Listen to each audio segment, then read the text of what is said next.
Hi friends, இப்போ பாருங்கள் நம்மளோட கிச்சனில் இன்றைக்கி நம்ம என்ன செய்ய போகிறோன்னா பிரியாணி மசாலா தான் நம்ம ரெடி பண்ண போகிறோங்க.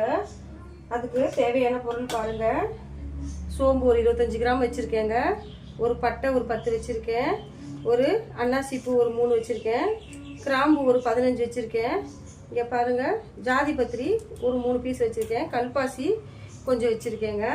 இதுக்கப்புறம் வந்துட்டு நமக்கு மராட்டி முக்கு ஒரு 5 பீஸ் வச்சுருக்கேன், ஏலக்காய் ஒரு 15 பீஸ் வச்சுருக்கேன், 15லேருந்து ஒரு 20 பீஸ் இருக்குங்க ஏலக்காய் வச்சுருக்கேன், ஒரு 25 கிராம் மிளகு வச்சுருக்கேங்க, பட்டை ஒரு 5 பீஸ் வச்சுருக்கேங்க, பெரிய பட்டை தாங்க, நான் 2ஆக உடச்சி வச்சுருக்கேன். இதுக்கப்புறம் தனியா பாருங்கள் ஒரு 100 கிராம் எடுத்து வச்சுருக்கேங்க. வாங்க நம்ம எப்படி இந்த பிரியாணி மசாலா செய்கிறதுன்னு பார்ப்போம்.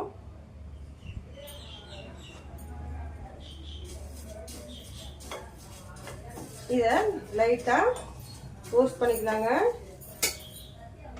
நம்ம இன்னைக்கு ட்ரை ரோஸ்ட் தாங்க பண்ணுறோம். ரொம்ப வறுபடணும் இல்லைங்க, லைட்டாக ஹீட் ஆனால் போதும்.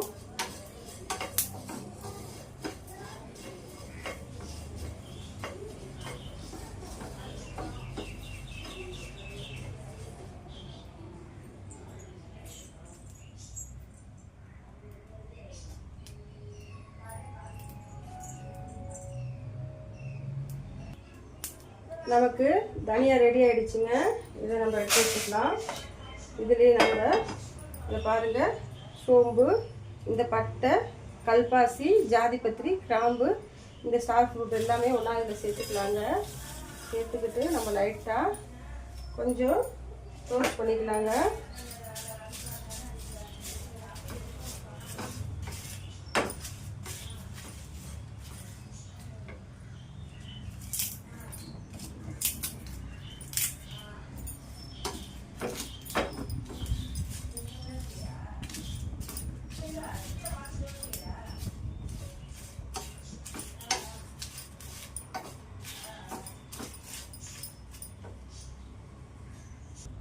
நமக்கு இந்த பாருங்கள், இந்த பட்டை மசாலாலாம் நம்ம ட்ரை ரோஸ்ட் பண்ணிட்டோம். இதுக்கப்புறம் நம்ம இந்த மிளகு சேர்த்துக்கலாம், இந்த பட்டை சேர்த்துக்கலாம், மராட்டி முக்கு சேர்த்துக்கலாங்க, இதை ஏலக்காய் கொஞ்சமும் சேர்த்துக்கலாம்.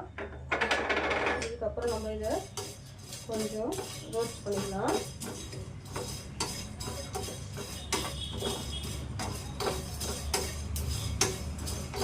நம்ம இப்படி ரெடி பண்ணி நம்ம பிரியாணி மசாலா ரெடி பண்ணி வச்சுட்டோன்னா நமக்கு பிரியாணிக்கான மசாலா எப்போ வேணாலும் யூஸ் பண்ணிக்கலாங்க. பிரியாணி, பிரிஞ்சி, நம்ம ஒரு சிக்கன் கிரேவிலாம் செய்யும் போது இதை யூஸ் பண்ணிக்கலாங்க. இந்த லைட்டாக கிரேவிக்கெல்லாம் லைட்டாக சேர்த்துக்கலாங்க.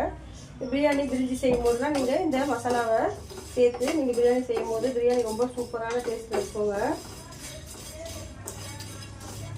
இதில் நீங்கள் விருப்பப்பட்டால் ரோஜா பூ தான் சேர்த்துக்கலாங்க. அதுக்கப்புறம் வந்துட்டு நம்ம இதில் நம்ம இந்த ரோஜா பூ இதில் வாசனைக்கு உங்களுக்கு வேறு ஏதாவது சேர்க்கணும் அப்படின்னா கூட நீங்கள் இதை சேர்த்துக்கலாங்க.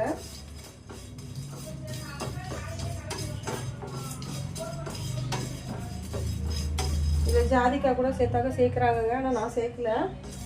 இதில் ஒரு பீஸ் சேர்ப்பாங்க, முஸ்லீம்காரவங்களாம் அதெல்லாம் சேர்த்து தாங்க செய்வாங்க. நான் அந்த ஜாதிக்காய்லாம் சேர்க்குறேன், ரோஜா பூ இதெல்லாம் நான் சேர்க்கல. நான் நார்மலாக இந்த பொருள் வச்சுருக்காங்க. நான் பிரியாணி மசாலா ரெடி பண்ணி வச்சுருக்கேன்.